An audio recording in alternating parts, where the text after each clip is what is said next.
going on, everybody? What's going on? Let me turn this down.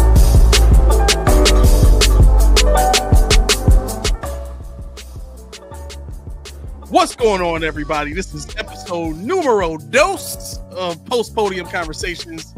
Hopefully, what's going on? What's going on, Ro? What's going on? We ready? I'm ready too. We're gonna get to this thing quick and easy, nice and simple, and we're gonna keep it sleek so that we can get up out of here by 8 o'clock on the Dizot.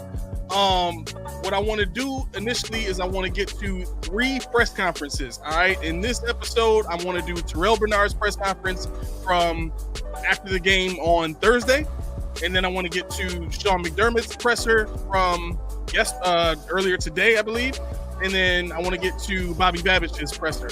So we're going to try to get to all of this stuff. And then I'm going to try to, stop in between for comments and all that kind of stuff. Let me know if you have any questions. If you have, I'll be perfectly happy at answering questions. We can have a discussion however you guys want to do it. But without delay, on time. What's going on, Laura? What up, Nate? What up, David? Dang, what up? Yeah. I mean, I can. I'm able. I just wanted to show that it's possible for folks to get on this joint on time, right? But let's do this. Let's go ahead and chill the music out. All right, that's enough of that. And let's hop right into this thing, right? Because this press conference from Terrell Bernard really stuck out to me. This to me was a prime example of whenever I complain about coaches not giving us anything or Josh Allen getting asked questions and giving us the company line and stuff like that. This is what I'm talking about. Just answer the questions, just keep it real, and to the best of your ability, give us what you can. Don't take it upon yourself to just get really good at the rhetoric, the stuff that you're supposed to say to not answer a question because whatever the reality is, you either don't want to be there answering questions or you're tired of hearing the question, whatever the case may be. Just in a sense, do your job like Terrell Bernard does his job. So let's hop into this one here.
That's a real answer.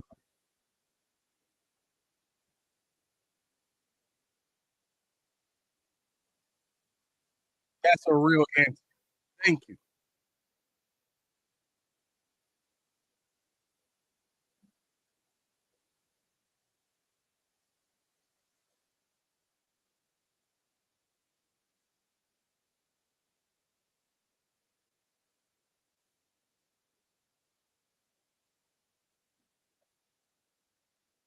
So to be clear about this, about where I'm going with this, right? No audio on the presser. Oh, hold on. Added to the stage. All right, I'm gonna back it up. That's my bad. I forgot to add it to the stage. That's probably why. Okay. Daquan, what up? Let me back it up here. I apologize. Greatly. I thought I put it on the stage already. Once that gets on, then you guys should be able to hear it. So let me check back with y'all in a second. Here we go. TB, you ready up? You ready? TB, tell us about the play of the day, the interception. Yeah, it's honestly something that we have seen on tape. It's a common route around the league. But, you know, I want to give a shout out to Al Holcomb, the linebackers coach, who put it on tape a few times. You know, we've worked that play. Our offense runs that play. And, you know, he basically told me, like, if I see it, go. And, you know, I think they ended up jumping the back, got to like a 3x1 or a 2x2 snug set. And, you know, that's one of the, like I said, it's one of their top quick game concepts. We're in a 3-deep zone and, you know, just saw it and broke on it. So, yeah, that's pretty much it. Well, I mean, Deanne Walker had a great pressure on that play. Do you Yeah. think that might have, you know, blocked to his vision, trying to find you there? Yeah, no, 100%. You know, I couldn't really see the front, but when I came out to the sideline, I think that was the first thing that Ed told me. He said, Dion won quick and, you know, got a pressure and made him get the ball out quick. So, you know, it takes a full team effort. You know, it's hard to win in this league every week. That's a good team, an explosive offense. So to come out here on Thursday night on a short week and get it done, it feels good. Last week, you guys were perfect on third down. Tonight, not as good. What was the difference in the two games? Yeah, I think, you know, just our fundamentals. You know, there's a couple times when, you know, we have him and we miss a tackle here. He gets out of the pocket, you know, creates a play. So that's really what it comes back down to. I got to go back and watch the tape. I know we weren't great at all on third down, and that was really the emphasis at halftime.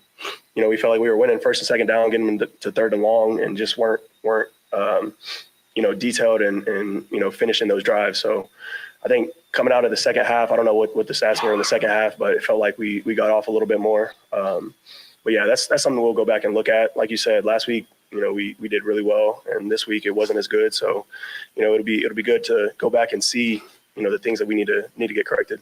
And I did some of the motioning and. So that's what I wanted to point out. So to this point, he's not just giving basic answers, right? Exactly. That's our defensive captain. I think we can see why, right? He's willing and able to communicate in a way that gives us information without giving us, you know, whatever information, you know, shouldn't be given in a press conference, right? And I think everything that he pointed out was stuff that any analyst can point to on film review and show to anybody, right? It wasn't something that was giving away trade secrets or any of that stuff. It's already on tape. We're going to be able to see this and break this down regardless. ESPN is going to be able to see this and break this down regardless. So these are the kind of things that I'm expecting from players and coaches. Just answer honestly. Like if a player can remember specifically what's going on in that particular situation and what the coverage was and all that kind of stuff, Sean McDermott knows what the play call was. Bobby Babish knows what the play call was. Pretty much anybody that's on the earpiece at that point in time when the play is being called or as the play is going on right up until that 15-second mark on the play clock knows what's going on in that moment. So it's not a matter of I got to get back and review the film to figure out what happened. You know at least what the play call was, what the look that you got was, and what you were trying to do in that moment. So this is a prime example of some of the stuff that I'm talking about when it comes to just being transparent. There's a big difference between being honest and being transparent, right? We got to understand that honesty is about, if I ask you what's your fundamental defensive scheme and you tell me exactly what it is, that's honesty, right? Transparency is saying to me, listen, I can give you as much as I possibly can about our scheme without giving away, you know, information that'll, you know, hurt us down the road with our competition. And this is what it is. That's transparency, right? So I'm not to be clear for Mr. Diltrill and all these people that are going to hop in my comments afterwards and try to rephrase my words for me. That's what I'm talking about. Transparency. Right. I'm not asking for everybody to give me trade secrets. I'm not asking for everybody to tell me exactly what their game plan was and who they were trying to hurt and why. So let's keep it going. Misdirection, kind of neutralize some of the things that you were trying to do defensively out there? I wouldn't say neutralize it. I think it just, you know, it does create a sense of urgency within the defense. You know, things change, coverages change when they're moving, but you know, that's our job to be prepared for that. So like I said, man, we'll go back and watch the tape, get some things corrected, and, grow from it. Deion Walker's impact throughout the whole game. How was he able to keep you clean where you can shoot gaps and make plays? Yeah, that's what I said, man. He's made a ton of plays. Even the plays that he's not making, he's causing, so shout out to him, man. I know it's tough to come in here as a rookie and to really play to the level that he's played at. And he's a guy that constantly wants to get better, constantly talking to Ed, talking to Big Phil, talking to DQ, those guys up front that have been here for a long time, that have done it at a high level. So I got all the respect in the world for him. And like I said, he's a unique guy. He's a big guy, but he's super athletic and, can make plays that people wouldn't assume that he could make. So it's fun, man, getting to work and play behind him. He's been a great addition. Turnaround's always tough. Thursday night game.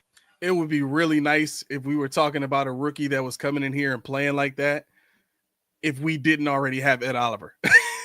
You know what I'm saying? Like, to me, like it's like I get all the feels hearing guys talk about Deion Walker. It feels great, but it's like, man, like, and not that I need Ed Oliver to start ahead of Deion Walker. I mean, to be perfectly honest, quite frankly, if we're talking about a player that I prefer to develop, of course it's Deion Walker. I mean, if he can learn how to play with a lower base and he can add some weight, he can build a trunk, so to speak, and get better in his run defense. We're talking about an Albert Haynesworth level talent. We're talking about a Jordan Davis level talent with much better pass rush skills than either one of the guys that I just mentioned had. And Jordan Davis is still young and building.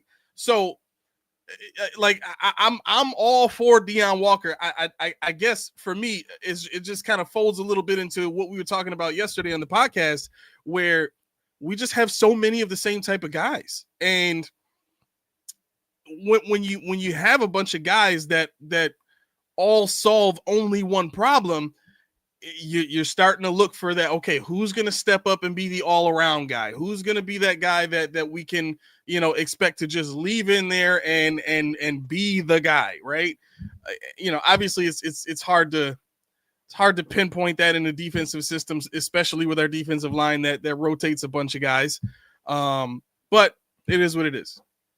So the upside is you get the win, and now you have an extended break. Yeah. How beneficial is that? Yeah, it's huge. A few days, like I said, a short week, trying to get all the preparation in, trying to get your body right to get out here and, perform at your best.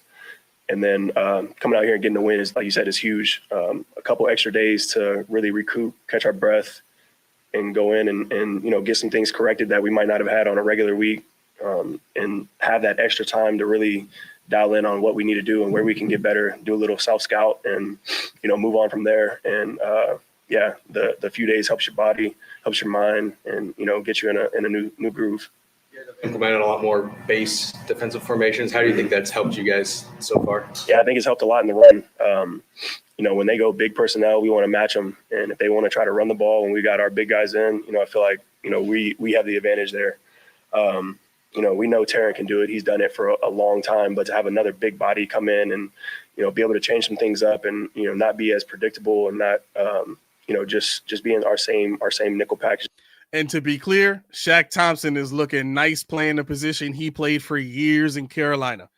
I don't know if anybody's really talking about that right now. I forgot to mention it, but Shaq Thompson playing that weak, that strong side linebacker position, you can tell he's been doing that for years. For him to come in here and play the way that he's been playing, being all over the field and making pop plays, I'm very excited for him staying healthy and what he can do in his defense.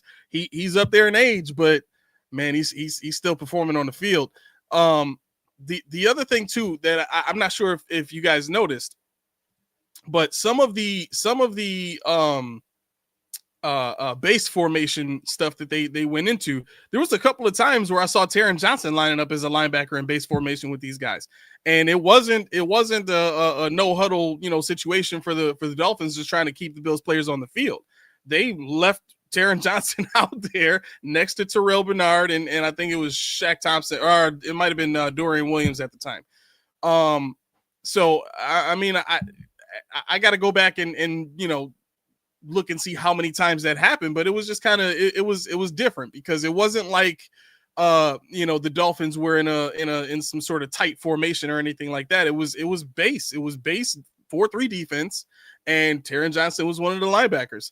It's interesting from the standpoint of being able to line up like that on first and second down against teams that are better in the pass, because one thing that it does do is it stops teams like the Ravens from being able to specifically attack Taron Johnson's side, right? If Taron Johnson is lined up behind the defensive line in a base formation, you got to go through the line just to get to Taron Johnson, as opposed to walling off the defensive end and going directly into the C gap, right? So I think from that standpoint, it does pose some interesting things that an offense would have to consider, having a guy like Taron Johnson in that base formation, and the added ability to cover the pass very well on first and second down. I'd like to see a little bit more of it to see how it performs against some of the run heavy teams that we're going to face this year. But that's definitely something to consider going forward in the playoffs. Let me know what you guys think. Actually, let's get to a few comments while we're here too. Spence says Walker even threw Bernard under the bus right into a double team by making a risky move to pass rush the O lineman. It worked out because he made the tackle. That was part of what I was talking about yesterday in terms of the young guys that we have now. They're shooting, they're splitting offensive linemen, they're penetrating in the way that they should. It's just that they're penetrating for the sake of penetrating to disrupt right now, and they're not doing it with a level of wisdom that allows them to blow up a play, right? There's a difference between being disruptive and blowing up a play, right? So one of the things that we saw from Ed Oliver was he was penetrating, but he was blowing up plays, right? Because it wasn't a matter of him just getting the jump on the guy across from him and getting into a gap before it can get blocked. It was getting to the spot where the ball was going before the ball actually got there. So I think Walker and Sanders are on their way, but I'll take the penetration all day long. Like pause. But but in all seriousness, I'll take them being great penetrators at this stage of their career as rookies and doing that consistently all season long and developing the wisdom that and the knowledge and that it takes to get to the point where they're diagnosing before the ball is snapped. Oh, I got to get to this specific spot because that's where the handoff is going. That's what we've seen on tape. That's what they do, right? So that part doesn't bother me. Laura says why he dipped his entire face in eye black. It looked like he seconds away from getting it in his eye too. The way it's leaking, it's crazy. Chris Jones, another example of that type of guy. Deion Walker. The reference of Deion Walker and his development. Kev says Ed Oliver makes for a nice Pro Bowl trade chip. I gotta say, I agree with Nate. I agree with Nate that he's not going anywhere anytime soon. And I think what backs that up, because as much as we want to say, oh yeah, but he's he's at a point where his contract wouldn't kill the team if they got rid of him. Yeah, but look at what they're doing with Curtis Samuel. If they're keeping a guy like that on the team and not literally just healthy scratches for this guy, just think about that for a second. $8 million to be a healthy scratch on the team. I don't know if I'm buying that the team would look at a guy like Ed Oliver and think good trade piece. We can get, whatever. It doesn't even matter what it is. Even if they considered going after a guy like DJ Moore, who I think would be an amazing fit for this team. And while he may not be in the upper echelon of wide receiver ones, I think his personality, I think his play style fits what the Buffalo Bills do so well. It's not even funny. And he would probably step in and easily be the best route runner here too. So even if we were to try and get a guy like that, I still don't think Ed Oliver is one of the trade pieces. I think the best trade offer that I would make for a guy like DJ Moore, I can't really think of anybody else that's up for trade right now that teams are really scratching, healthy scratches or just not using that much. But for DJ Moore, I've said this before. You give me DJ Moore, I will give you Curtis Samuel, and I'll give you a fourth. Curtis Samuel and a fourth, and I'll eat the dead cat. Right? I'll eat the dead cat because all I got to do is extend a couple of people, rework Dawkins' deal or what, whatever. There's things that can be done to open up the money. Matter of fact, how much money is DJ Moore making? Let's look that up real quick. Just to see if this is even, because I got keys in my head now. What's the contract look like? So let's see what that looks like. He's on a 4-year, $110 million contract. So where in the contract is he right now? 2025. His cap hit is $24.9 million. So his base salary is $20 million. It's doable, but it would be very tough. It would be very tough. At that point, you might have to trade Ed Oliver if you're going to get a guy like DJ Moore here with that contract. And he's under contract until 2029. He'll be 32 at that point. That it's not a void year, which is good. His base salary for that year, he's only got a workout bonus and a per game roster bonus. And his base salary is $23 million for that year. So, I mean, it's doable, right? If he gets 31 and you don't like it, you can cut him, and it's no dead cap hit really for 2029 at all. If you cut him, I'm sorry. Let me see what the post June is. Yeah, so no dead cap hit at all, pre or post. If you got rid of DJ Moore, so. Just thinking ahead, playing around with some ideas. But let's get back to Bernard because we got to get this going, man. I might just have to. Let's get this one. Let's see where we're at after Sean's, because that one is about 17 minutes too. Here we go. That we're in most of the time, I think it's been good for us. We've got a lot of guys in the linebacker room that can play good football. Taryn included. He's a semi linebacker when it comes to that, but. It's been fun. A new wrinkle kind of in the defense. We've done it before, but doing a little bit more now, and I feel like we've been pretty successful in it so far. What is it about this defense that just, no matter what's happened the first few quarters of the drive, to be able to come up and make a play and force these turnovers in big spots? Yeah, I think it's just the mindset. We talk about it all the time. The ball is the most important thing, and we know it's not going to be perfect. Offenses around the league are good. That's a known fact. But, for us, it comes down to taking the ball away and, especially in the critical moments of the game. So, that's something that we preach and something that we believe in and something that we've been, pretty good at. And, I think that's just the philosophy of who we are. So how instrumental was Shaq Thompson and Dorian Williams out there with you today? Yeah, it's huge. Me and Dorian have played a lot of football together. I've grown to know him as a player, as a person. So it's cool to, have that relationship and then go out there and be able to play together. And, he, like I said, when Matt's out there, he's coming in the base packages, Matt's down. So, Shaq's coming in and, he's been a great addition. A veteran leader, a guy that's played really good football at a high level for a long time, a smart player, and, somebody that I lean on a lot. Honestly, he's, one of the guys that I look to the most, getting tips here and there, communication-wise, things that I need to get better at. So having him in the building and being around, man, it's been great.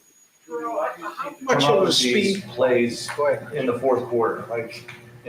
Chiefs game last year, playoff game against the Ravens. These are all fourth quarter plays that you're turning in. Are you building up a book on a quarterback through the course of the game where you just read him a half second faster by the time you get to the end? What is it about you in the fourth quarter? Yeah, I think that's part of it. The mental part of the game, you learn as the game goes. You get a feel for the offense, you get a feel for, the route concepts as they want to get to, the people they want to get the ball to. Certain situations, you have a tell on where the ball is going. I think that's for all of us. We talk about it all the time on the sideline, the ball. And then, like I said, just building throughout the first few quarters and getting an understanding of what's going on, I think it helps us play a little bit faster. And, once the, the second half rolls around, the fourth quarter rolls around, we feel like we have an idea of what's going on. And, that split second is what helps you make plays. Well, how much was the speed of the Dolphins been a challenge for you? You've played them over the last couple of years. Yeah, no, it's super challenging. They got guys that can take the top off. Obviously, Tyreek and Waddle, but they have other guys too that are threats down the field. And so, yeah, their whole freaking team, because they all fast, and we got a bunch of 4 or 5 guys. Matter of fact, what was Terrell Bernard's 40 time? What was Terrell Bernard's 40 time? I need to see what now. Keep in mind, this 40 time is with him at safety, right? Oh wow.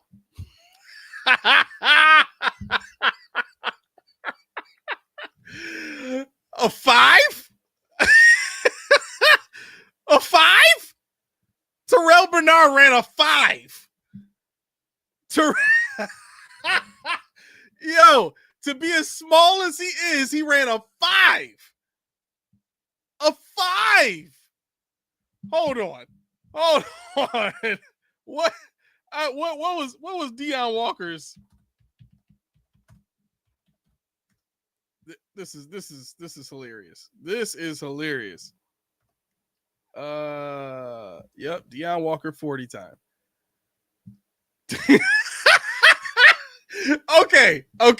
All right. I listen, I cannot make this up. Terrell Bernard's 40 time. Google that bad boy. Terrell Bernard's 40-yard dash time was 5.0 seconds.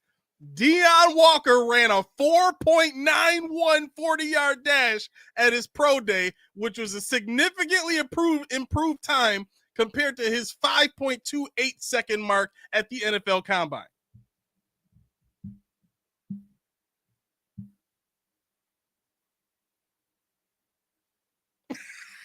Five, Nate. 5. Of course, the Dolphins don't even got to be that fast. They don't even got to be that fast. They have to run better than 5. That's it. That great point. You're right, Steve. Speed don't mean ish if the QB has a noodle arm and can't throw outside the numbers, but a decent QB would expose the secondary, as they have. As we've seen the Mahomeses of the world and the Joe Burrows of the world and the Lamar Jacksons of the world do. It's what it is. It was on turtle time, Laura said. That's absolutely right. I don't know why I've never checked that before now, but I always figured because he was a smaller guy, he's probably got a little bit more speed on him. But Bernard's been in the league 4 years now. Five, no, it would have to be 5 years. Yeah, it had to be 5 years because let me stop guessing. Terrell Bernard.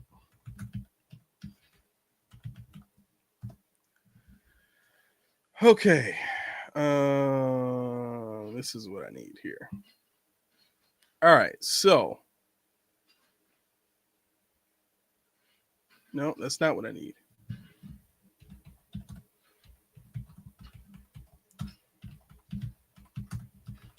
May have to go a little bit longer today. All right, so he was drafted in 22. So this is year 4. This is year 4 for him. The start of year 4 for him. So his new contract doesn't go into effect until next year. Right now, he's playing in the last year of his rookie contract. So that's how the Bills are saving a little bit of money this year. But man, oh man. Oh, my man, Tibonius Lex. I ain't got the horn here. My bad. He said, not gonna lie, that is wild. As an Iron Man lineman, I ran a 4.52. I know that's uncommon, but ain't no way I should be faster than Terrell Bernard. Bro, you are. Unfortunately for him, you are. Nate says, though, there is something to be said for experience and instincts. Yeah, I mean, and that's something that Bernard has in spades. His instincts are great. I'm not here complaining about him as a player. I guess I'm just kind of complaining about the severe lack of overall team speed, and I don't know if that's a philosophy that plays because of the weather here. Maybe you just want bigger guys that can and that's the other part too. You can't even say bigger guys because all your linebackers except for Shaq Thompson are Terrell Bernard size, pretty much. So that's it again. Who are you on as a team? What are you building here? What's your identity? What is the purpose of all these moves? What am I supposed to be seeing? What's the culmination of all this? Steve says, being in the draft undersized, slow, but a team captain, draft him. What's sad is that you don't even know which scrub starter I'm talking about. Good point. Darth Gator says, I don't see how much difference 0.5 seconds makes unless it's over a longer distance than 40 yards. I wouldn't run 40 yards in under 20 seconds because I'm a gimp. Aren't we all? But here's the thing, and that's a good point. That's a good point. But I think with Terrell Bernard, when you're going up against guys that are in the 4.2s and in the 4.3s, a 5 is huge, right? Because it's not just 0.5. If he ran a 5 and Tyreek Hill and Waddle both ran 4.2s, then you're talking about 0.8. That's almost a full second difference. You know what I'm saying? Like that's a big difference. It's just a big difference. It's just a big difference. We're gonna skip ahead now to because it's like 2 minutes, not even a minute left in this presser here. I really just wanted to show you guys Terrell Bernard just to kind of get you used to what I like seeing I gotta minimize this. What I like seeing in a press conference from any of our people. So here's Sean McDermott talking about continuing to take steps every week. This is from. Is that the right one? I don't think that's the right one. Where's press conferences? What is it? Morning after. All right. So injury report with Matt and Ed both. We'll just see where things take us this week.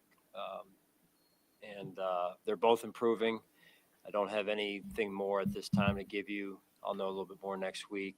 Injury report-wise from the game itself, don't have much of a report at this time at least. I know KJ went out there. Jenks went out in the game a little bit with a leg, but I don't have any clarity really on that at this point. So time's yours. With Matt, since you didn't put him on IR, is it safe to assume that it's not a long-term injury? Feel like that? Yeah, feel like it. What I was told after the week after the injury last week, Joe, was like the first couple of days they would know more. So I think they feel the same, that it wasn't any worse, right? So sometimes after an injury, they have to wait a couple of days to see how the initial situation really sets in, and I think to this point, it's been a positive for Matt. That. So I watched the first minute or two of this just to kind of get a feel for where this is going to go. And one of the things you're going to notice with Sean McDermott's press conferences and probably with Brady and Babbich's pressers, I'll probably do this a lot more with those guys because they've proven that they don't want to give us really much of anything. So I'll be pointing out little things that I see in the body language and all that kind of stuff so that you can, get a feel for what might be going on with them and just, some of the things that I see as well as other commentary about what they say too. So don't think that it's intentional with just Sean. I'll probably be doing this with Babbich and Brady the same. Players, depending on who it is, Josh, I might do it. But guys like Bernard and some of the other players that I've heard, they generally do better in terms of transparency and body language transparency as well.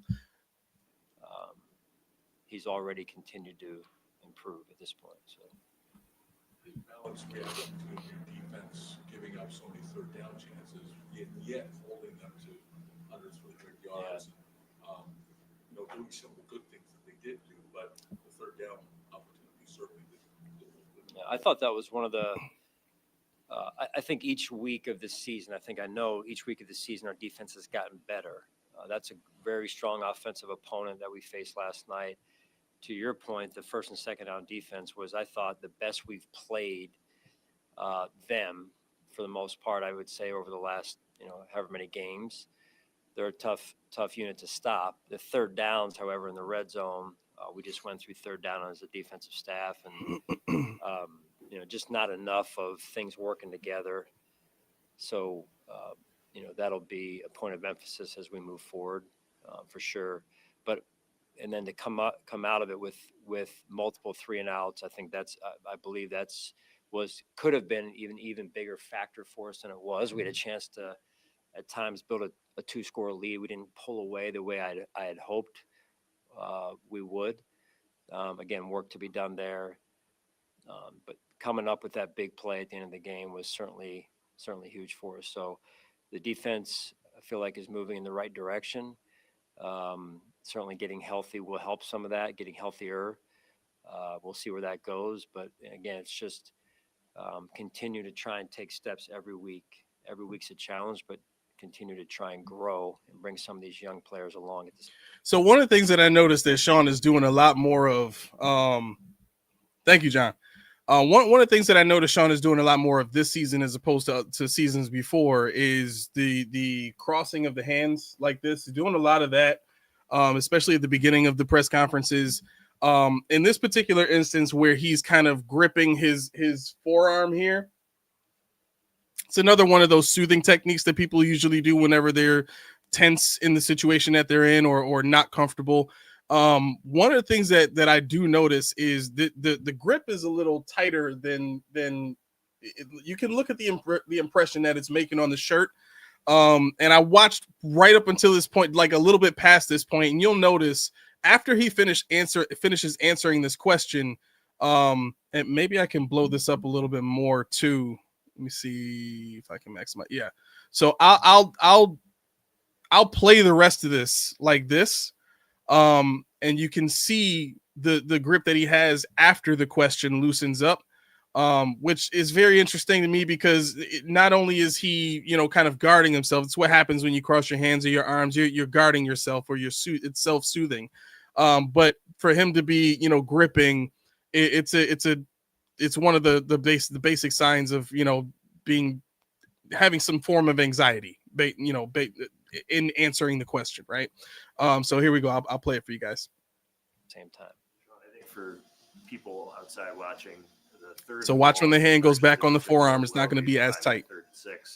That's much looser. No impression on the shirt at all. Can be really frustrating, right? And I'm sure I'll back it up so you can see the difference. Yeah. Versions in particular, however you define that third. But continue to try and grow and bring some of the ear. Okay, so you can see it there. But again, it's just you can see the creases, the impression on the shirt. It's going to go back on there. Continue to try. Now it's tight. And bring some of these pressing players along at the same time. I think for people. Okay, new question. Hand comes off. He just took a deep breath, goes back on. Hand is loose. He just reset himself for the new question. Can be really frustrating. I'll replay the question now. Me too. Yeah, third and long conversions in particular, however you define that, 3rd and 6 and beyond, 3rd and 8, 3rd and 10, can be really frustrating, right? And I'm sure it's the same way. Me too. Yeah. Even going back to last season, it seems like in those situations, which on the surface are advantageous for the defense, there have been just too many conversions. Is that? Yeah, I mean, I'm sure if you had the answer, it would change, or if you did have the answer, you probably wouldn't want to necessarily share it. But philosophically, do you think there's something there's your itch spin maybe needs to change there to just do a little bit better in those situations that seem to be in favor of the defense? Well, you're right. Number one, 3rd and 7. Let's just call it round up. 3rd and 7 okay. Plus. See how tight his hand is now? Defense. You want to be a good defense, you shut him down. I can't make this up. The drive goes no further. As soon as he has to answer the question, look at the grip. Look at the crease in that shirt. 3rd and 7 plus. To just do a little bit better. I mean, I'm sure if you had the answer, it would change, or if you did have the answer, you probably wouldn't want to necessarily share it. But philosophically, just do you reset think himself there's something again, that maybe needs to change scratched there an to itch. just do a little bit better in those situations that seem to be in favor of the defense? Well, you're right. There it Number is. one, Fingers third just and tightened. let's It's a just call it split round second up, thing. 3rd and 7 It- plus. Those are You got to have an situations eye as a for it. defense, you I'll wanna be a play it good back defense, one you more should time, Seem to be but in you can favor of the see defense. right when the fingers tint. Well, you're right. Number one, 3rd and 7. Let's just call it round up, 3rd and 7 plus. One more time. To just do a little bit better in those situations that seem to be in favor of the defense? Well, you're right. Bam, Number right one, there. 3rd and 7. Let's just call it round up, 3rd and 7 plus. Those are situations as a defense. You want to be a good defense, you shut them down right there, and the drive goes no further. Last night That's we had true. an opportunity in a blitz, free runner. They make a play, right? So we can learn from that. We can learn from when we didn't blitz and the rush and coverage piece working better together. There's a lot we can take from that set of plays last night. Like I said, we were very intentional about it this morning and just watching those in order. So it's the week before it was really good. This week, not good enough. So it's an important piece of being a good defense, though, and playing complementary football with the offense. I mean, the one before half with the blitz that we had, 2 minutes or so, maybe a little bit above 2 minutes remaining in the half, we get the ball back to Josh and crew, and then we get the ball after half. So those are the small things or small opportunities that you got to take advantage of if you want to be really good. Okay, so one thing that sticks out about this is his idea of matching the rush with the coverage, right? When you're playing bail technique in the type of defense that we have, if you're gonna have an impact on the play, you've got to have the athleticism especially when you're playing bail technique. You've got to have the athleticism to drive on the ball fast enough to affect the play. And one of the things, I'm sorry, my face is still reacting to what I'm fighting off. Excuse me. When you're playing bail technique, you have to have the athleticism to drive on the ball as it's going to the player that you're guarding, right? And the idea of giving the receiver space means you don't want to get beat over the top. And one of the things that we saw in the Dolphins game is the first time they hit a 3rd down play, it was to Tyreek Hill running it out. And he had already gotten behind Benford. Now, imagine if Tyreek Hill just keeps running. Bernard is a full step behind him already, even though he's like grabbing that jersey and all that kind of, like, he's still a full step behind this guy. So the idea after that became, on the next couple of 3rd downs that Trey White got on, we're not going to let these guys get behind us at all. We'll play bail. We'll let these guys get to wherever they got to get to and then drive on the ball.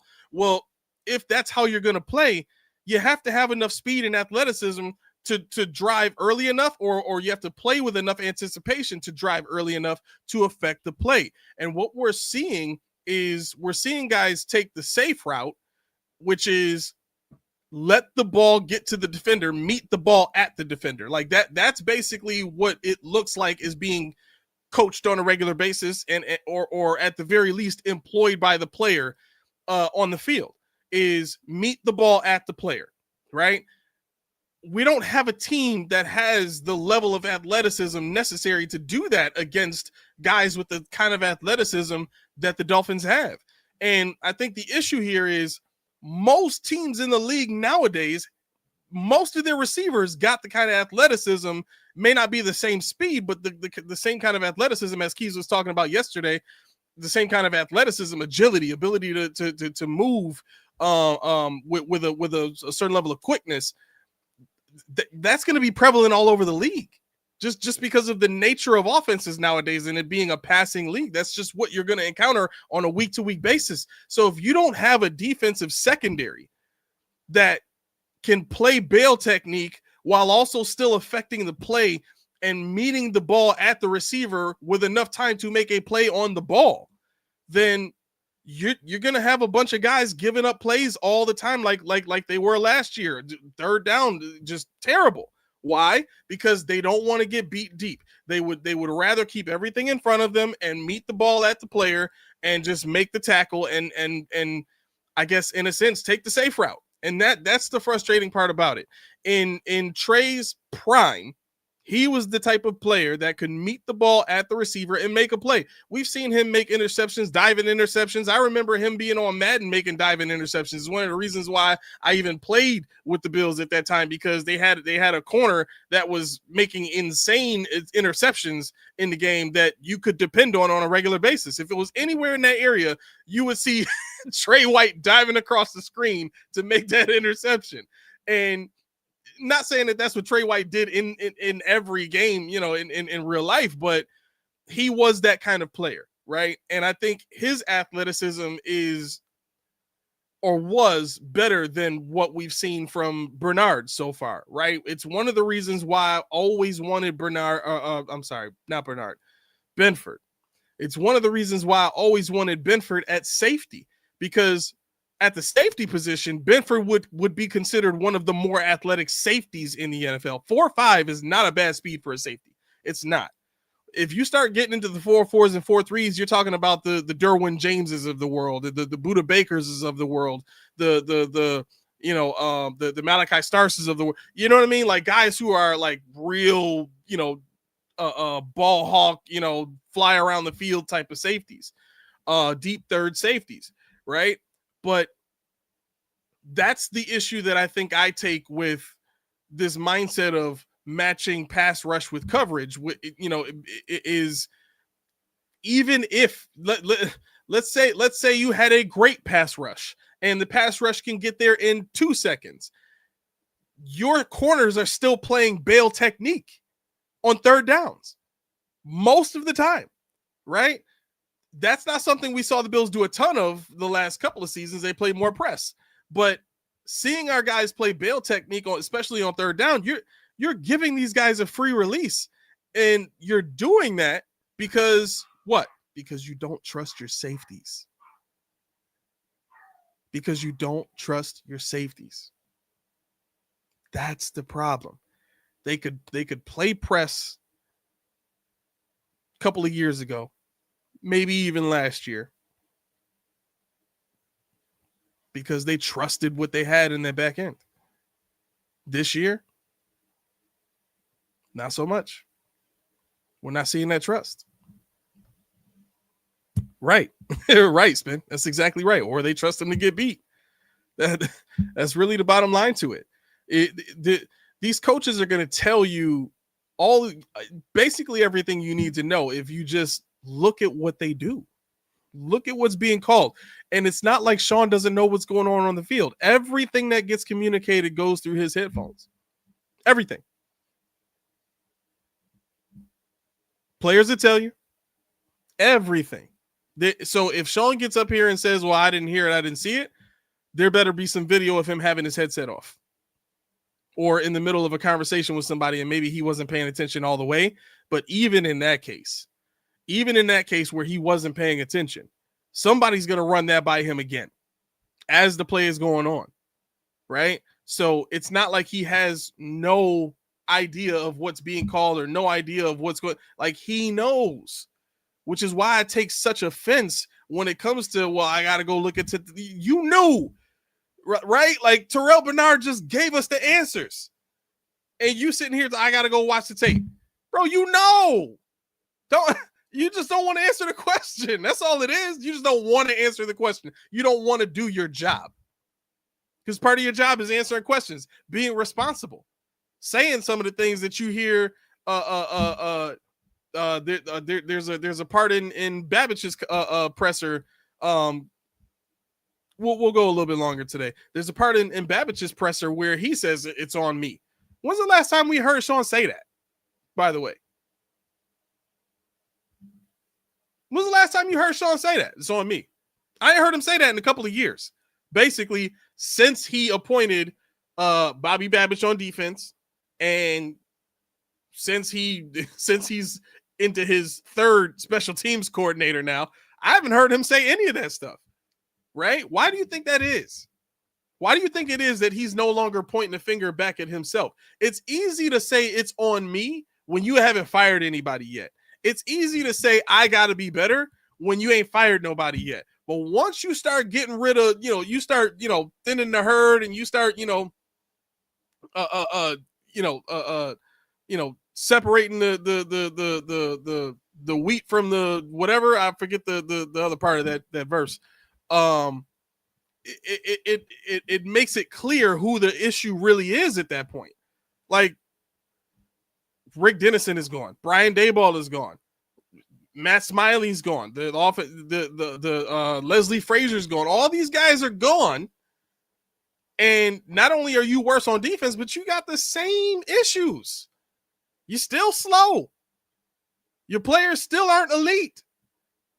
You're still depending on older veterans to come in here and be impact players. It's the same stuff. So where are the questions about all of this? I guess is what I'm getting at, right? And I know it's tough for reporters to get in there and ask. We from the chat, thank you, Darth. I know it's hard for the reporters to get in there and ask these kind of questions because, as I've been told before, you run the risk of getting blackballed if you start really hammering Sean with these kind of questions. They might tell you to just not come back, right? Alex Brasky was a different situation, but they have told guys, reporters, beat reporters, that like we don't want him back. They will do that to you if you pressure them too much and if you ask the kind of penetrating questions that kind of put them on blast in front of everybody, right? So that's a tough part there. But at the same time, be creative. You know what I'm saying? Find a way to get the information out there, or to get the narrative out there without actually asking a question, or you know what I'm saying? Like there used to be some skill and some talent to do that kind of stuff. And some of these questions that they've been asking, even in this press conference so far, are, they seem like they're, a little heavier handed than usual, but keep it up. Keep it up. It's the only way we're going to get some answers. Let's get to the rest of this. Yeah, that play, he didn't get off to a great start in the game, but I love how he was able to stay mentally tough and stay on the attack. And then when needed most, made a huge play. Being able to affect the quarterback. We always talk about, rushing coverage, and here Deion's, he has a quick win, which you need, and TB has the coverage piece, and those two did a phenomenal job. That's the vision of rushing coverage working together. Great call by Bobby there, and well coached by our defensive staff. And I know Al's gotten credit about that, and he should. And to me, it's a great testament to what goes on upstairs and the hours that the coaches put in and the development of the players. When you watch a game back, how do you see just generally young players growing throughout a game itself? Well, it's like, I'm sure they would say the same. It's 2 steps forward, 1 step back, and it's like, hey, when is this going to end, coach? Right? No, it's part of the rookie season. It's how it goes, and maybe even the first couple of years. So. You feel for these young players because it's like you're moving the target constantly, coach. And so there's a thing that happens within the human physiology where if you're experiencing a certain level of anxiety,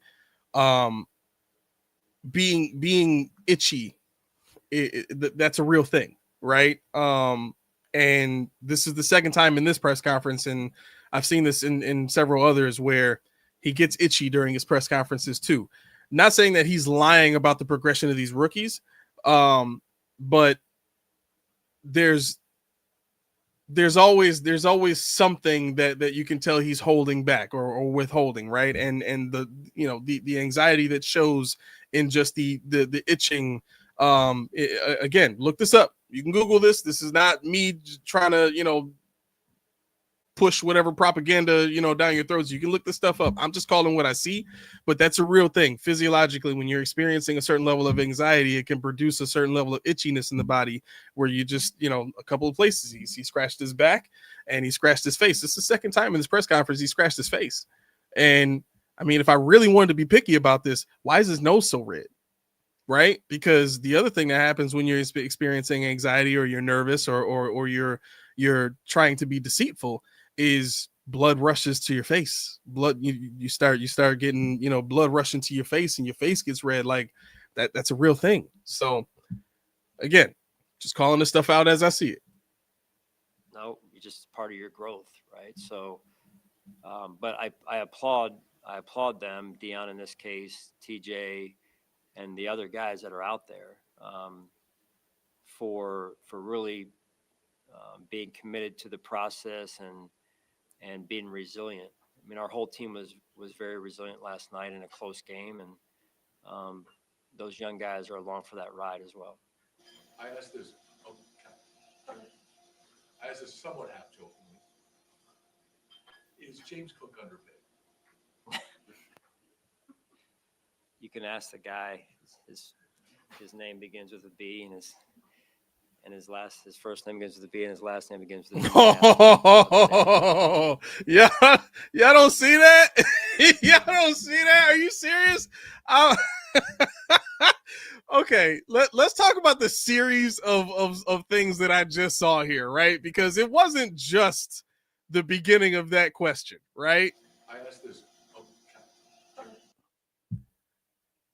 That little thing over on his face right there, right? That's borderline contempt, but that is for sure anxiety, right? The frowning, right? The frowning is usually a sign of some sort of shame or contempt, and the tightening of the lips also speaks to anxiety, shame, contempt, right? Even the tightening of the fist there, right? But then look at what he does after he's asked the question about James Cook, because let me just bring it right back here. So the natural comfort base that he's trying to show us at this point is hands crossed and here, right? Watch what he does after this James Cook question.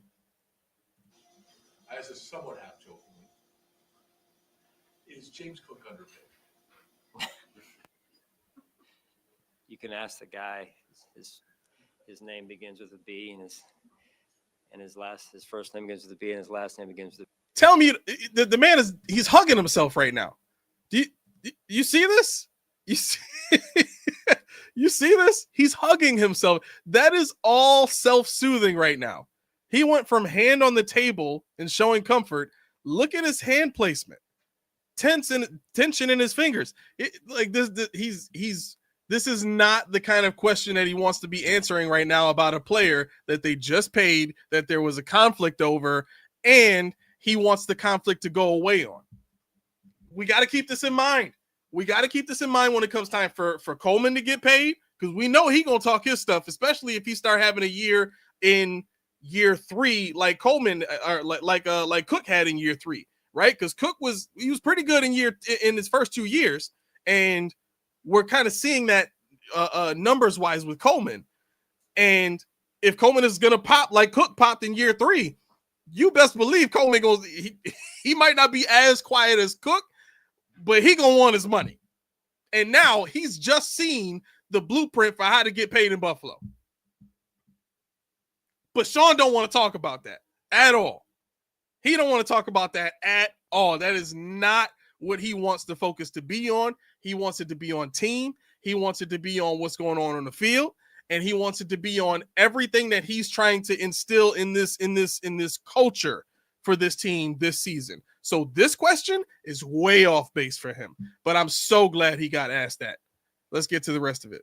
You can ask him upstairs, but no, from a coach's lens, I understand why we extended James, and I think he's one of the better running backs in the NFL, and I'm always happy when players get rewarded for their hard work and their production. I want that for all of them, quite honestly. When it comes to the value of his, what he's done. There's that contempt lip again. Same thing. I believe so. And that's been James's. I'm sorry. Let me back it up so y'all can hear the question. As he raised his level in their production, I want that for all of them, quite honestly. When it comes to the value of his, what he's done in these first 3 games, I mean, has he raised his level in some ways? I believe so. and that's been James's kind of growth cycle, right? He loves football. He doesn't like, at least in my mind, he doesn't really get into all this other stuff that is outside of football or wants to sometimes try and populate the world of football. He's about ball, and he loves to play football. And got that itch. I love seeing him out there last night as one of our captains, and it's just fun to watch players develop and guys that love ball. So. Knowing how much you value the play in the line of scrimmage, what did you observe from Miami with their penetration, particularly on first down? I know they were sending some extra people at times, but what was your overall observation there? Because there seemed to be a fair amount of penetration, more than we're used. One last thing I want to point out. And again, please don't take my word for it. Y'all can research this. I was gonna let it go, but I figured let me just call it out because it is pretty obvious. Let me back it up one more here. That what he just did with his mouth there. To play football, and I love seeing him out there last night as one of our captains, and it's just, shoot, I tried to stop it on time. Sorry. Fun to play football, and I love seeing him out there last night as one of our captains, and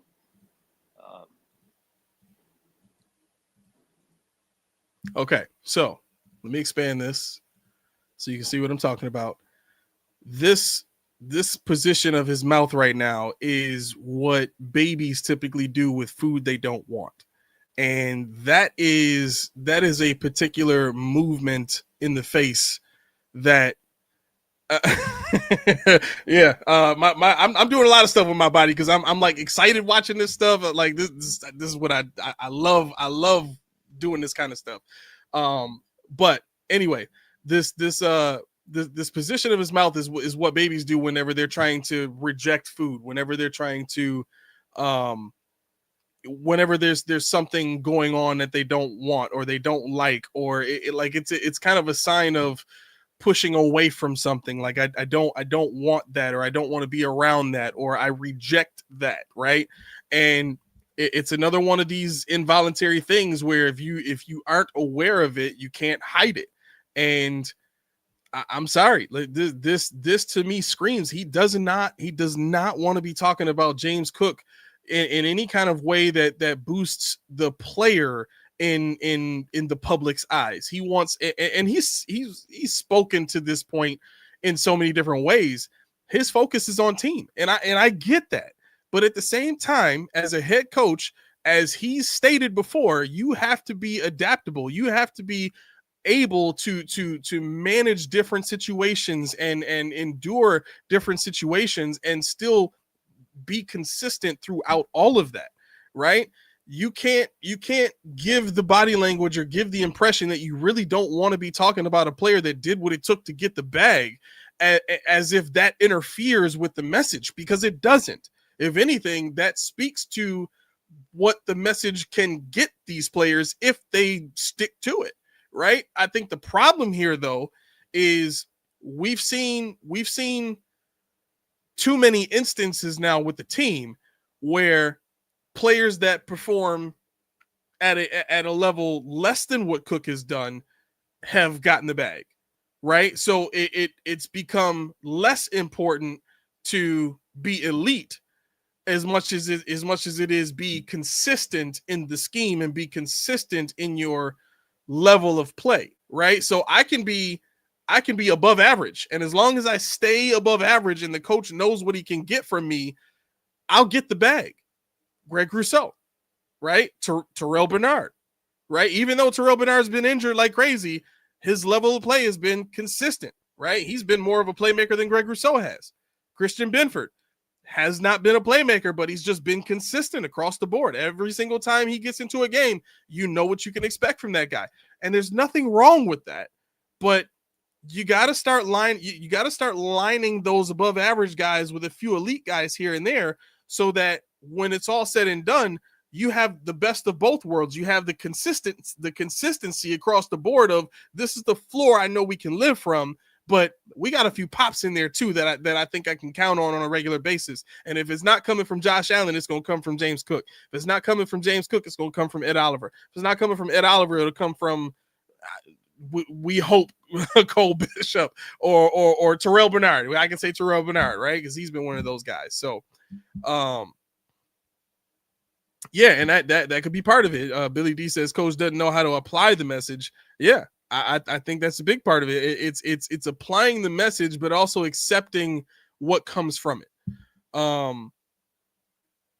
Nate said it's not the head coach's job to negotiate player contracts, is it? No, but the idea of contract negotiation in the NFL is more political than anything else. And I think that's why I said what I said when it comes to his reaction about talking about Cook and what that says for other players' contracts down the line, because it's not just what Bean thinks, it's what Sean says about the player in public.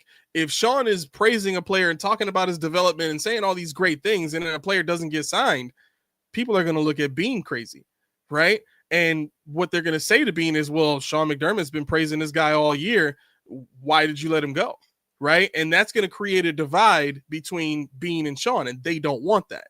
That's the political position that questions like this put Sean in. And that's, see, again, these guys are playing, they're playing chess, right? They're playing chess, and everybody outside of the organization thinks they're playing checkers, right? Because that's what they filter through the media to us is, it's all very simple here. We're just playing checkers. There's no, we're very straightforward. We're very, honest. We're very blah, blah, blah. Right. That's what they filter to us. But this is chess. Their PR teams are coaching them through all this stuff. And this is the stuff they go through. Again, I do marketing. I do advertisement. One of the reasons I started this podcast was to get some stuff on my portfolio for my business after COVID killed my music production stuff. So it's not a mistake. None of the stuff that we see and hear is a mistake. What is a mistake is the body language that Sean is giving up, all the involuntary stuff, all the stuff we see on the field that they don't intend to show or they don't intend to happen. That's the real stuff. So that's what we got to start pulling from. Steve says what interferes with the message is how the defense gets worse year over year, and it's McDermott's side of the ball what gets this team eliminated. 1,000%. There's no mistake in that at all. Defense in the playoffs is egregiously bad, right? To the point where it makes a guy who plays at Josh Allen's level, which is the best all time in the playoffs, right? In terms of touchdown to interception ratio, EPA per pass or EPA per play, I think it is. Like Josh is the best all time already, right? But why is he losing? And again, to just kind of recap what I was saying yesterday, like this is the reason why you nitpick stuff like this, because Sean is talking about getting better week after week and trying to progress, as the season goes on. If it's starting off and we're as bad as we were last season, and we're counting on, guys like Mike Hoyt and Larry Ogunjobi to come in and solve the problem in 3 weeks, man, what are we doing until then? Right? What's gonna happen when we play a desperate Chiefs team? As much as y'all want to say that they're bad, by the time we play them, they're going to have at least one, if not both of their receivers back fairly healthy at that point too. And I guarantee that they're probably slow playing those guys coming back now so that they can try and shorten the lead on the 1 seed with us. That's how teams like that think when they've been there and done that already, right? Never mind all the Ravens, they're already 3 games back now. That's over with. They're not catching us. With the schedule they got, they're not catching us. Right? They got one of the hardest schedules in the NFL, and they play in one of the hardest divisions in the NFL. Chiefs are looking at, okay, pretty much everybody in our division behind the Chargers is 1-2, right? And the Chiefs just got up to 2-1. So they're thinking we can beat the Chargers, right? They still got to play us here at home, and the rest of the division, we beat those boys last year, no problem, right? The Broncos don't look that much better. We got them boys. Who else is in there? The Raiders? Yeah, right. Geno Smith? You serious? They ain't worried about that. So their mindset, the Chiefs' mindset, I mean, is where's the 1 seed? We just got to do enough to be in position, right? Because we know the Bills still got to they still got to play the Eagles, and we know they're gonna have a hiccup on one of these teams coming up. You know, I mean, we all expect it, right? We all expect the Bills to have a hiccup, and I can say that the Chiefs would be thinking that same thing too, because nobody is willing to say, like I was willing to say last week, the Bills might go undefeated. Everybody was looking at me crazy. So if that's the case, then that means that this super easy schedule we're going to end up losing to a team that we ain't got no business losing to. So everything that I'm saying is not outlandish, right? The Chiefs are looking at this situation as we got to get these boys when we get there. When we get to Buffalo and we play them, actually, I think we're playing in KC. No, Chiefs are coming here. But yeah, I mean that's gonna be one of those games where, like, if you don't have your stuff together defensively, you're gonna be in trouble in that game. That Chiefs defense is still no joke. It's still tough to run the ball on them boys. It might be easier to pass, but man, I don't even want to play around with that. Sweat says, FYI, if fans pay attention, Sal had body language and certain keywords shows he knows more about what's going on behind the scenes with the team. Oh, I think you saying that too, Sal? Sal had body language and certain keywords shows he knows more about what's going on there. Okay. Thank you, Sweat. Steve says, with Beam missing our top 3 picks every year, can you see him trading for a difference maker if it looks like we're going to have the 1 seed like with the Giants? So Billy D, is Billy D here? Yeah, he is. All right. So I got your message earlier. I was driving when you sent it. And forgive me for not answering you right then and there. But the Dexter Lawrence stuff, I mean, again, Dexter Lawrence, he's let's look at his contract situation right now, because while that would be a great move for the Bills in terms of having a guy that's like an every down dude, I just don't see it happening. I don't see it happening with his contract. So he got a 4-year extension.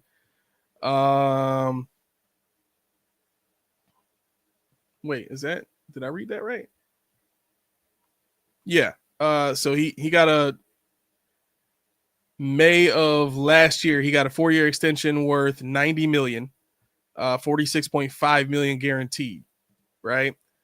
So his base salary for this season, 2025, I mean, his base salary is $15 million. With all his bonuses intact and everything, he's looking at $23 million. I mean, that might be doable. If they trade for him. He's 28 this year. If they trade for him, that's a really good extension for the Giants. How did they get him at that number? That's really good. Yeah, I mean, if they can convert some of these signing bonuses and rework his deal so that they can pay him most of this stuff up front in cash, which I think Pagula would definitely be willing to do for a player of that caliber, it really just comes down to whether or not Sean would want that guy here, right? I mean, I think it would have to be, you'd have to be in a pretty desperate situation though, in terms of your injuries for something like that to make fiscal sense to the team right now. Because I'm sure they're looking at the penetration they've been getting and the development of the rookies and all that kind of stuff as icing on the cake. You know what I'm saying? The Ed Oliver injury kind of, opens up that avenue for that development to happen with the rookies faster than what was intended, but it's not a bad thing because the rookies are not struggling mightily, right? So again, I mean, a guy like Dexter Lawrence makes sense, and the money situation looks really good for what the Bills would be able to do as far as fitting him under the cap this year. But I just again, there's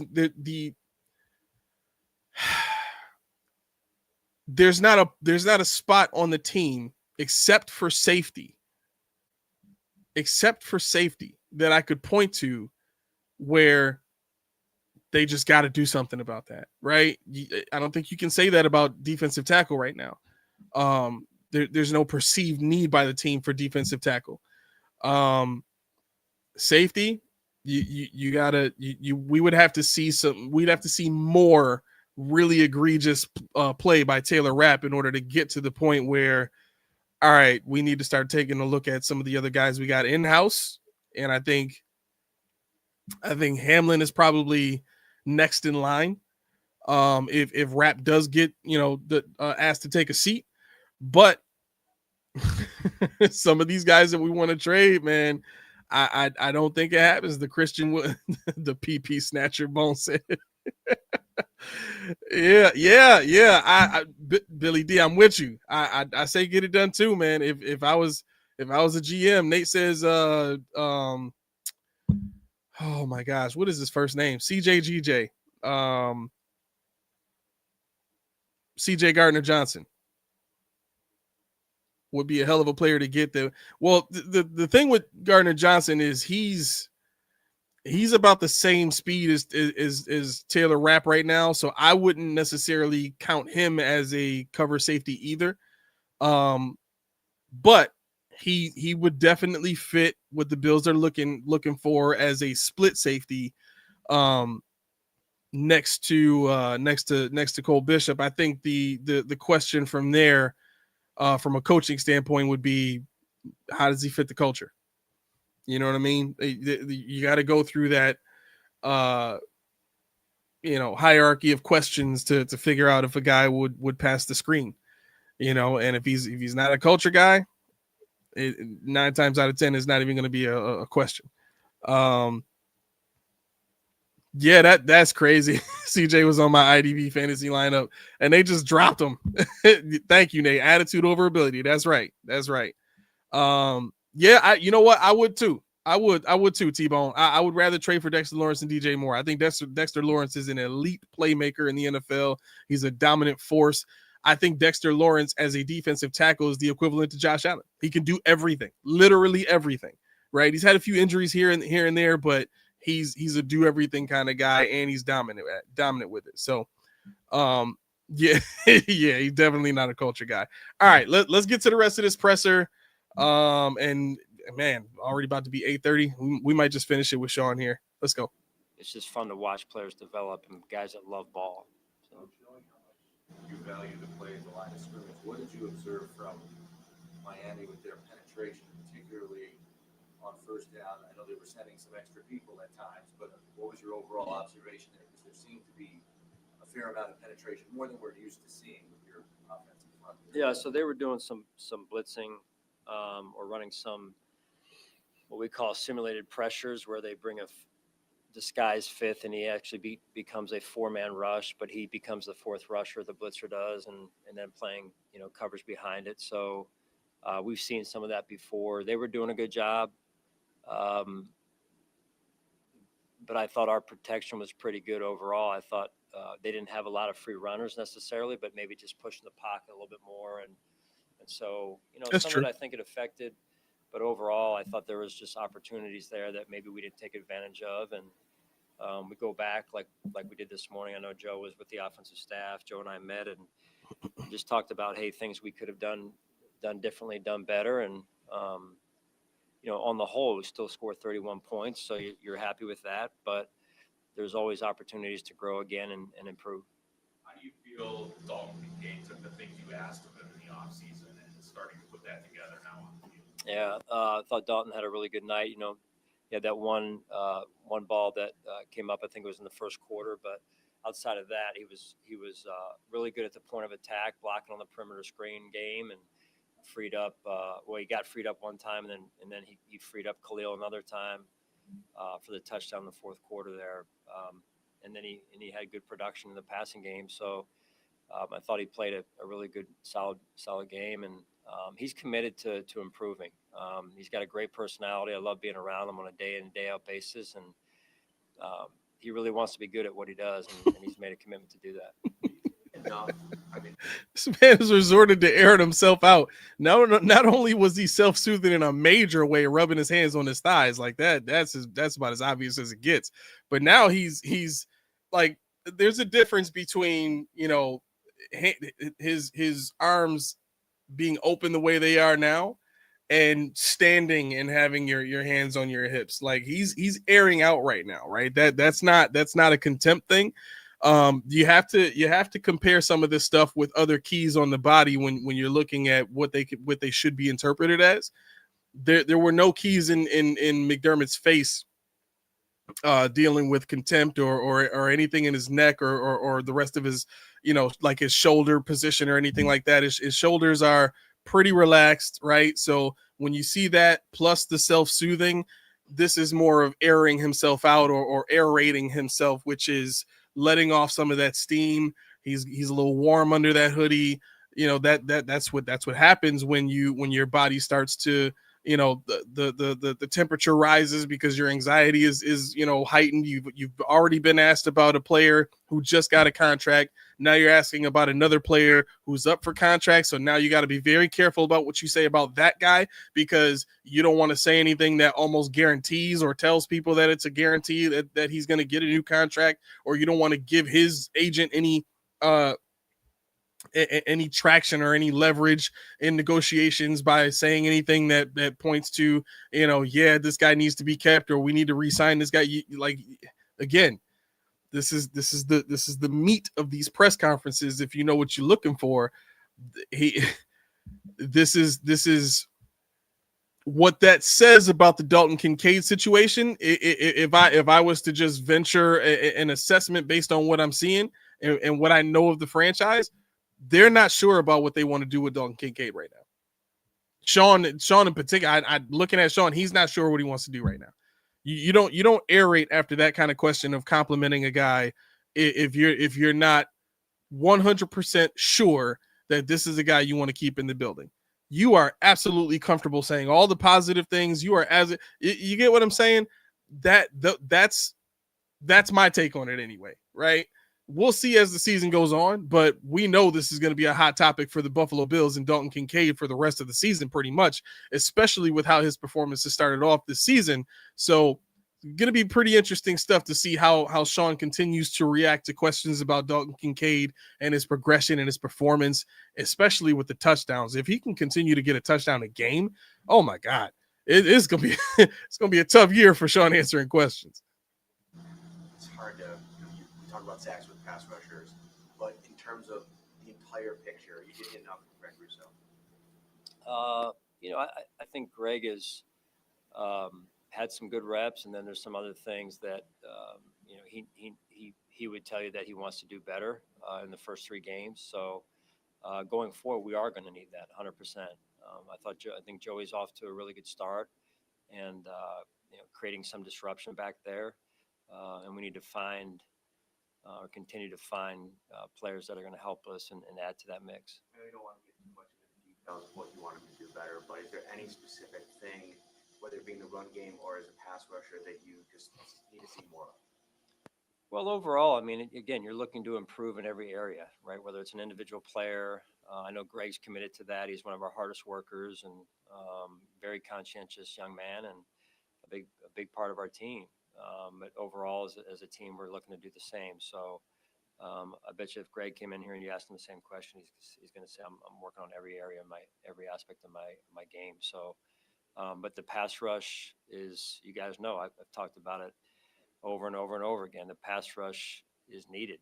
I'm just talking generally speaking. My philosophy is you got to be able to get there with your front 4, and then the coverage has to work in tandem with them. So that's going to be a key piece for our team, not just our defense, but our team moving forward. Along those lines, Sean, these first 3 weeks have probably not been super easy for Landon. We don't get to see practice now. So how is he coming along? Do you feel like he's getting closer to getting a jersey on game day? We'll see. He's working hard. Again, another conscientious young man the game is important to. Landon was close to getting a jersey this week, and we'll see where it goes moving forward. Oh. The goal is to get as many of these young guys up and active, getting a jersey, Jay, to get them some valuable time. We're already seeing that with most of them. And so like I said, there's some growing pains in there, but the vision that I have, that we have, then is going to be, hey, but down the road, it's going to pay off for us in the back half of the season. So that's actually pretty big. That's pretty big. So for Sean to say that he wants to get some of these young guys their jersey, that speaks to his outlook on the competition for the rest of the season, right? Think about how meticulous and how calculated Sean has been with allowing rookies to play.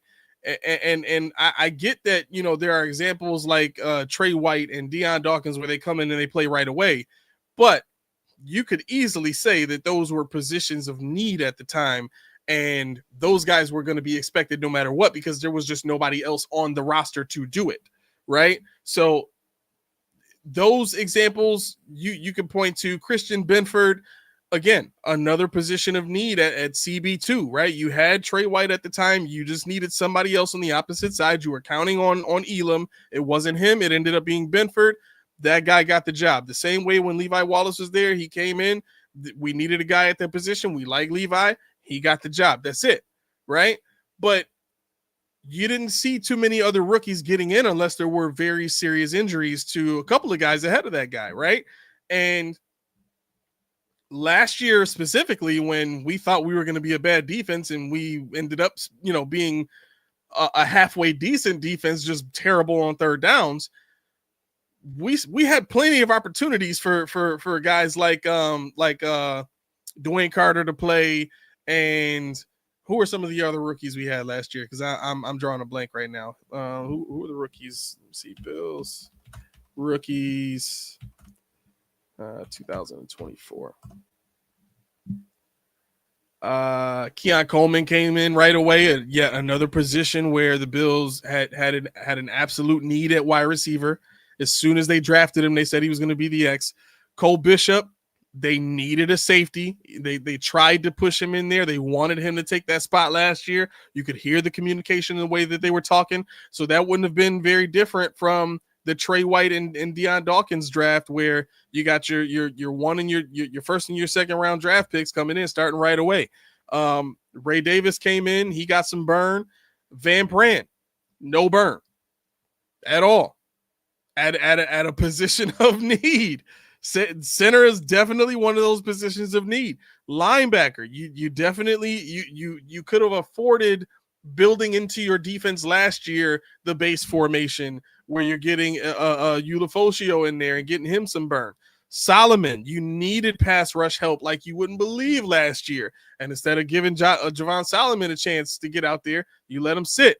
Tylen Grable, a guy that showed at tackle that he could be of some worth to this team. Instead of putting him at guard or letting him compete with Edwards to see if he could be a better player than Edwards, you let him sit, right? Daquan Hardy, you needed another corner. You needed another corner. When guys got hurt, you could have used Daquan Hardy, right? When Benford got hurt and he went down, you could have used the guy, right? But you didn't do that. So, again, examples of players that should have gotten a chance when they were drafted, didn't get a chance, and this year it's different. Why? I think it's because Sean is looking at the field and he's looking at who we're playing and he's looking at these games as opportunities where, listen, we know Josh got this. They can't, if they can't beat Josh, they can't beat us. Right. And that's what we're looking at this season. We're looking at a bunch of teams that can't even beat Josh. If they can't beat Josh, how are they going to beat the rest of the Bills?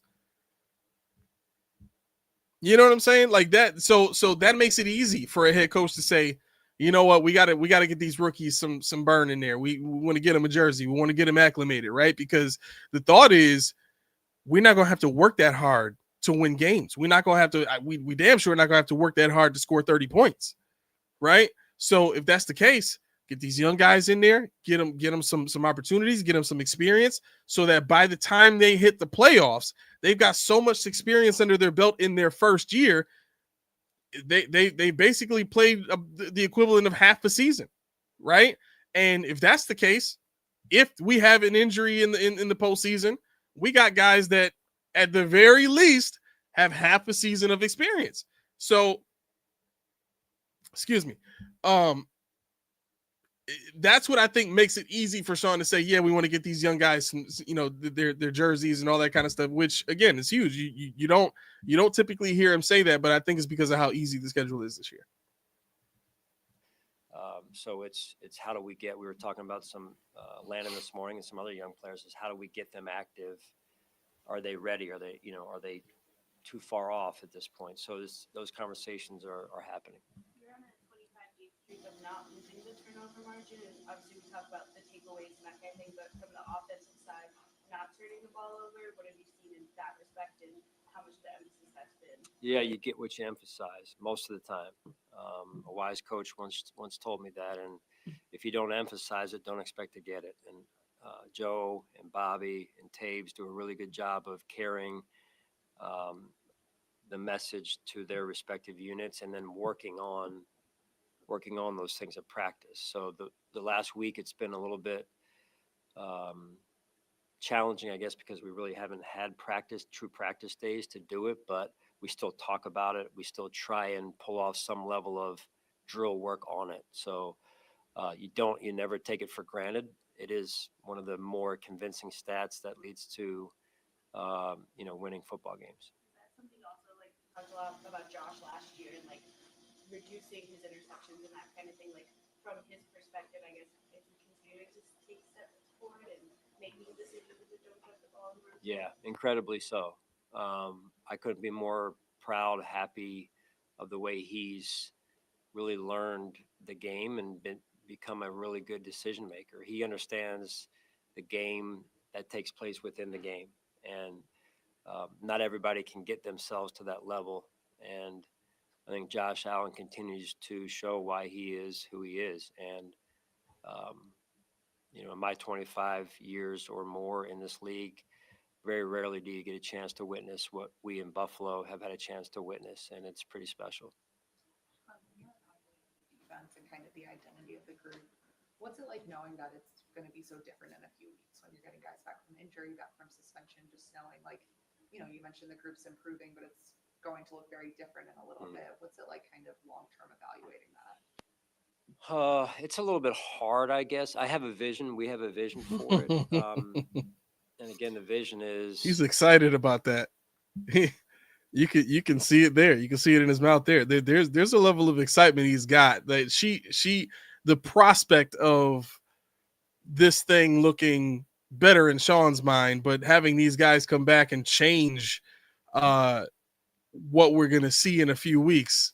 You can see it in Sean's face. I'll back it up a little bit to when he kind of gripped his. See him holding his lip like that. Again, that's you got to look at the different keys, right? This is more straight across, as if he's trying to hold the smile, right? You got to understand the muscles of the face and everything that's working in that particular situation there. This is not a frown. This is a straight across, and this is a bottom lip holding the upper lip there. But you can see some impact in the cheeks here. Let me make this a little bit bigger so you guys can tell what I'm talking about. So this area in the cheeks, this elevation in the cheeks, the elevation in the bottom of the eyes, those are all signs of excitement, right? This is a what's the word I'm looking for? It's a restricted smile, right? You can tell that this is he wants to smile here. You can almost see it if you look close enough, right? Let me play this a little bit more. It's a little bit hard, I guess. I have a vision. We have a vision for it. And again, the vision is, it's exciting. See? At the same time, it's exciting. Going to be growth moments, right? Good and bad, where you have to endure it to get yourself where you want to be. and I'm excited about that. And I kind of, What I tell you? players, getting young players. What I tell you? integrated and trying to get our team elevated, right, with their help is exciting. And so you just have to. There's a delicate balance to that though too, of making sure that they're ready enough to play but not hurt the team, to where it would cost us, a game, essentially. So it's that balance of the position coach knowing Shut up, exactly, Nate. hey, they're good enough to put out there. There's going to be some growing pains, yes, but it should not cost us, a game perhaps. And so it's that's the delicate balance of trying to get more and more of these guys out there. But that is the vision, is to get them out there so that back half of the season we're rounding into form and potentially hopefully getting a little bit healthier as well.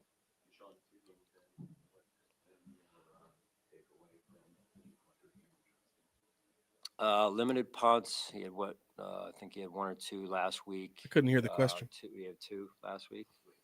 Last week? 3 last week. This past week, you mean? 3 versus the Jets, 2 versus the Dolphins. Yeah, so 5 total. Yeah, limited sample. I think some good and some that he would want back as well. So we're working on it. And you're always looking to, again, improve, and special teams is a big piece of it. You do have what happens with some of the injuries that are mostly mentioned on defense. There is a trickle-down effect to teams play. Okay, so for as long as he's kept his arm here, one of the signs of, and I couldn't hear the question, right? Because that also gives context into his answer and his body movement, right? But anytime you are in a situation where you see somebody guarding their neck or having their hand around their neck, it's a defensive position, right? They're guarding against something. Their immediate reaction is defensive, right? So there's something about the question that he was asked that puts him in a defensive mode, that puts him in the mode of, I feel like I have to explain something that I wasn't prepared to explain, don't want to explain, or we're going to an area of conversation that I was hoping we wouldn't have to get to, because that to me, the kind of the smirk, the smiley that he had at the question before he went into answering it, exactly, feeling threatened, right? So anytime you see somebody, hand around their throat, he started here, but he's been here now for 30 seconds at least. Right. Let's see how long he holds that, but he's feeling threatened by this question. I thought some of the play last night was really good. Guys stepping in that have not typically been in those positions, and then some that we have to make sure that we shore up moving forward there as well. So, but Cam, obviously with the one play last night, turned out being a real pivotal moment in the game. We can all learn from that play for sure. All right, we got through that one. All right. I think we're just gonna cap it here. We'll stop sharing that. Let's get to a bunch of these comments here. We got a sharpened defense, even if Josh can best anyone with points. Yeah. Darcy Gator says cuts down on injury opportunities for the vets too. Yeah, getting the young guys in there 100%. I mean, you run the risk of getting the young guys injured too, which inhibits their growth. But at this point, you gotta do whatever you gotta do to prepare everybody for what they're going to experience in the playoffs. Nate says Joshy doesn't like SVPGs, but there might be some odor issues, man. It might be a little something there we don't know about. Them. It could be part of it. Got to change his diet, maybe. Nate also goes on to say, Laura says, and we would now be where we are without Jimbo. I don't care. I'm so proud of him. Yeah. His level of understanding now to be able to play the game a lot like Brady plays it now. I would say he's stepped up to Brady's level in terms of pre-snap reads and really understanding what he sees before the snap. He's at a whole nother level with that. And if he's already at that level now at 28, I think, man, I think he's at the point now where his athleticism doesn't matter, right? Because we saw athleticism not matter for Brady either, all the way up to 45. If that's the case, and Josh Allen is able to maintain the arm strength, even if there's a slight diminishing in his arm strength, it's still going to be better than anything Brady had. But if he can process the game and think the game at the level that Brady showed he could, Josh can easily play into his 40s. With the way the game is nowadays, it's only going to get better for quarterbacks, right? Brady played in one of the hardest eras of football, the second hardest era in football, right? Back when you could still drill quarterbacks into the ground is when he was. So with Josh being in the era he's in now, he could easily play to 45. He won't need to run. He doesn't need to run now. Right. And here's the other thing too. When Josh gets older, whoever's here, if it's Sean, whoever else, they're going to have a mind to protect him more because he can't run. So now if you're talking about putting an offensive line in front of Josh and he's got remotely any kind of, athleticism at all, let's just say he's Ben Roethlisberger at the end of Ben's career is in terms of athleticism, being able to move around. If he's still got some of that in him with the ability to read, because let's be real, Ben Roethlisberger wasn't even reading defenses like Brady was, right? He was good, but Josh is on that Brady level right now. So just kind of projecting this out, my God, we got our quarterback for the next 15 years. Easily. And I love that. I absolutely love that. Darstigator says, I don't care if we end up playing down to a few teams due to playing backups, so we'll be healthy in the playoffs. Yeah, I the only thing is I don't know how much health has played an issue as a whole, right? I think it comes down to key players. I think Bosa is one of those guys you don't want getting hurt. Rousseau is one of those guys you don't want getting hurt because, for as much as he doesn't get sacks, he still gets pressures, and I think that helps to amplify what Bosa does. Ed Oliver is definitely one of those guys you don't want getting hurt. Outside of those three guys on the defensive line, I think just about anybody else you can afford getting hurt, right? In terms of linebacker, we saw what life looked like without Matt Milano last year. I think we're fine, honestly, especially with Shaq Thompson being here, right? And you still got Dorian Williams waiting to come in and get 150 tackles a year, right? So I think you can afford injuries at linebacker. Excuse me. Secondary. I hate saying it like this, but we're 2 injuries away from being in trouble in the secondary, right? Because at this point, it really doesn't matter who they bring in at safety. It could be Jordan Hancock and Cole Bishop playing back there. They're still both young players, inexperienced players, right? So there's going to be some risk. Right. Big Papa Bill. Yeah, they are. As much as they are, that's what we got, right? But I guess what I'm trying to point to is there's not a lot of guys on this team where if they get injured, it's like, holy crap, it's going to ruin everything, right? Because we were 3 points. We were 1 play away from winning in the divisional round against the Chiefs 2 years ago with a bunch of injuries. And last season we were 1 play maybe away from, being able to continue to drive and go get the win like everybody thought was going to happen at the end of that game. Even with our best corner being hurt, you get what I'm saying? So it's like, as much as we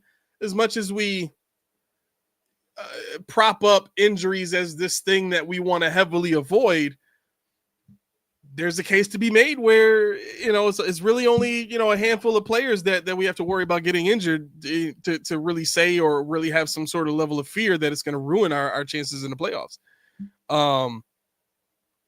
Yeah, no, I agree. I agree with that. I agree with that, Bill. I think I definitely trust Hancock more than I trust Bishop in coverage. The run game, I gotta see. You know what I mean? I think Hancock has shown an ability or a fearlessness to play in the run. I just don't want him throwing his body around like Taron Johnson did and finding out very early that you can't do that at that size in the NFL. Steve says the vision that excites me is the boot Bean talks about kicking down the door, kicking both Bean and McDermott out of Buffalo. Boom! I wish I had that. I wish I had that button here, man. I'm gonna try to see if I can get something in here where I can get those sound effects here at home too. Steve get frisky every night. That's who he is, man. I will see again. Darstigator, he says when Benford went out last year, it hurt us to a degree, because it gave the Chiefs an opportunity to score. But again, we had the ball last. We were in position. That's the one thing that we cannot ignore, is that we were in position to win. And the issue was we didn't have that guy that we know we could go to and count on 4th and 5. Everybody thought that Amari Cooper would come in here and be that guy for those moments, but he's not, right? And so I think as the season goes on this year, we're trying to figure out who that's going to be. And unfortunately, I think that pressure is going to be put on Coleman because of his skill set, because of how good he is at boxing guys out and how big and physical he is. It's going to have to be him. I've seen Josh Palmer make a few plays down the field where he, okay, maybe he could step up and be the guy. But if you're talking about a guy that has the skill set to be that every single down, it's Coleman. It's Coleman. It's got to be Coleman and Kincaid. It's got to be one of those two guys. It's got to be one of those two guys. Got to be. Let me see here. Khalil is the go-to guy. I mean, maybe, but again, and the Bills have done a good job at using him sparingly, throughout the season so far. But the way that they use Shakir is different from how Shakir was used when everybody found out who he really was, right? Because you got to keep in mind the type of routes that Shakir was running when they cut all of Stephon Diggs's routes and basically cut him out for half of the season. Those were all the same routes that they would have Diggs running. Those deep crossers, those plays that, schematically created space for a receiver to get the ball and have some run after the catch ability, right? That was all stuff that was designed for Diggs, and they were giving it to Shakir. So when Shakir was making all these plays, it was like, wow, he's getting open. He's this and that and the other thing. And the reality of it was a lot of that stuff is designed. A lot of the stuff that he does now is designed for him to get open. He's not really being put in a lot of opportunities to have to beat press, to have to, get separation on his own just off of his straight route running ability. We know he can do that because we've seen it in the Steelers game. But even the play that Shakir made at the end of that game, it was a crosser, right? It's a shallow crosser. It's hard to stop a crosser. You can't, you can barely press it. But if you press it, you're going to be behind no matter what. If you play off coverage on a crosser, you're going to be behind it no matter what. It's one of those unbeatable routes. I use it a lot in Madden, right? If I'm playing somebody online or something like that, I'll consistently run crossers underneath to bring the running back, the linebackers down and challenge the speed, right? Especially if I know I got a fast slot receiver, I'll do that all day long, right? At least 2 or 3 times within a drive, I'll hit that route, and I'll get anywhere from 5 to 15 to 20 yards, depending on how much space there is, and depending on the rest of the play that's going on around it. So I'm saying all that to say, Khalil Shakir, we got to understand first and foremost, high ankle sprain, right? Because his condition in the playoffs is going to be dependent on how he's used during the regular season. If they continue to go this route where they're barely using him, then he should be 100% by the time the playoffs start, if they use him sparingly. If not, though, right? Like if we get into the Eagles game and they got to keep relying on him or whatever, blah, blah, blah, like that's a problem, right? So I think let's keep an eye on Shakir and let's see how they use him. And that'll give us some hope for his use in the playoffs, and we'll just go from there. Heel turn, what's going on? Ain't seen you here in a while. Says, I'm so numb to Milano being out now. It's like running out of bottled water, but she still got other drinks in the house. Right. I'll flick the faucet on, bro. Get some ice in the cup, flick the faucet on. Man, ice cold water from anywhere is great. Yeah, Billy D, just stop throwing up the ball behind the line. That's the other thing they got to stop doing. Bill says Khalil is our clutch, speedy wide receiver, not a vertical or fade wide receiver. The other thing here, too, is Khalil's not the only one on the team like that anymore, right? Now you got Elijah Moore. And I think the way that they've been using Elijah Moore is, I mean, it's a lot of the same way that they would have ended up using Shakir, except for the fact that they like Shakir's blocking more than they like Elijah Moore's block. You know what I'm saying? Like that, those are the things that kind of stick out to me anyway, in terms of, each guy's skill set. Darth Stigator says Keon had a few receptions last year that got called back where he was dragging DBs with him. Yeah, that's why I think he's got to be the guy. Bill says I need my boy Palmer to step up in the playoffs. I think he means he's my number one wide receiver this season for us. The way he's being used right now, it looks as though he's the 3. He's third in line, I should say, in terms of the read on any given play. Now, he might be called as the number one read on any particular play, but I think when Josh gets out there, it's Kincaid, Coleman, and then whoever else. Unfortunately, I think Josh unwittingly or subconsciously has his preferences for who he likes to get the ball to. And the other thing I wanted to mention too, I didn't get to mention this yesterday, is Josh has been very consistent with doing what it takes to get guys paid. I mean, he did it for Khalil Shakir. He got Shakir paid. Who else? He got Knox paid. And Knox had 9 touchdowns a year before he got paid. Josh kept feeding him the ball, and Knox has lived off of that one season for the last 4. So I think what we're seeing now with Kincaid is both, schematically what they wanted to see, and the other part of it is Josh. I'm gonna get my boy paid. He's in the last year of his contract. They got to figure out. I'm sorry. This is the second to last year of his contract, but there needs to be a decision made on his option year for next year. His 5th-year option is up at the end of this season. So this is usually where the discussions come up about extensions, right? So let's say let's say Kincaid gets 15 touchdowns this year and puts up anywhere between 900 to 1,050 yards receiving, right? I think we're talking about extension as opposed to 5th-year option. 15 touchdowns right off the bat. I mean, he's on pace for that, right? So those are the 2 options for me. I think if Kincaid ends up being at 9 touchdowns, 775 yards, 5th-year option. Can you do that again, right? But if he's up there 15 touchdowns, 1,000 yards, the extension. That I wholeheartedly believe that. Wide receivers are all the same, no variety. Almost like it's on purpose, right? Almost like it's on purpose. Third string tight end is the best. I think in terms of overall skill set from what I've seen so far, being able to block and still catch the ball, it's weird.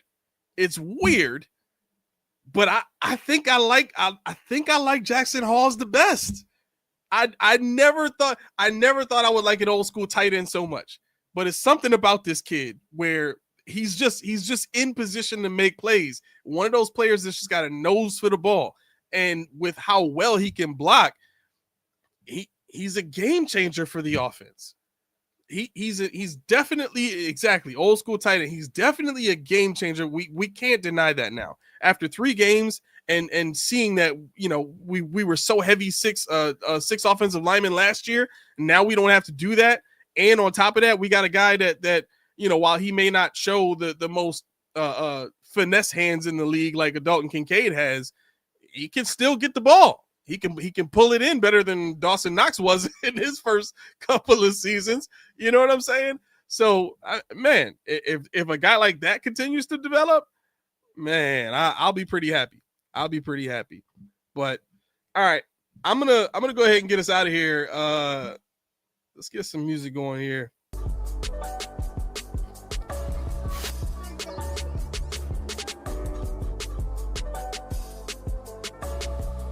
I need everybody to tune in on Friday. I'm going to be going live from here. I may pull Tommy from Mafia Sports Report in for the last hour, so it depends on what my game plan is for that show. Because I want to take an opportunity to kind of do some research on the Saints game and try to approach this upcoming episode on Friday as like the pregame thing. I know usually when thank you, Billy D. Peace, bro.